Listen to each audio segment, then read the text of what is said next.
Sobrang ganda ng Kuta Beach dito sa Bali, Indonesia. So walk muna ako dahil pupunta lang tayo dun sa Gate to Heaven na part nitong Kuta Beach. Kasi meron silang ganun dito. Grabe, alam nyo, nakaka-amaze, no? Yung dati, hindi ko naman, nakikita ko lang to dati sa picture. Nakakatuwa, pag traveler ka, tapos gusto mo mag-unite doon sa culture, tradition ng isang bansa na pupuntahan mo. Siyempre, magbabasa-basa ka muna, mag-search-search ka muna. Kasi ako lagi akong si pala Google nagbabasa.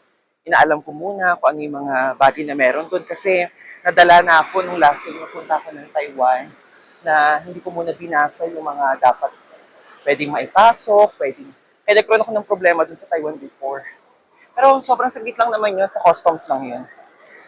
Yun nga, so dahil natutunan ako doon, alam mo kapag nakikita ko yung mga ganitong bagay, nakikita ko lang sa pictures, tapos personal mo na siya makikita, grabe.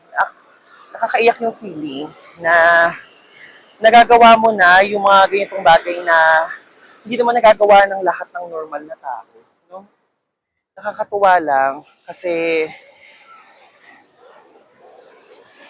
na e-experience mo yung ganitong bagay na akala mo lagi ka lang trabaho, bahay, tambay, diba? All of a sudden, bigla mo ma-experience pala yung mga ganitong experiences. Kaya thank you talaga kay Lord. Huwag tayong mapapagod na manalangin, magpasalamat, maliit o malaki man na biyaya sa atin. Kasi napakadami sa ating plano ni Lord. Lalong-lalo na sa akin bilang independent person. Na siya lang yung kasama ko sa lahat ng mga hirap, pagod, uyat, sakripisyo. Pero napalitan naman yun ngayon. Kaya, eto na, in-enjoy ko na. Hello! Ayun.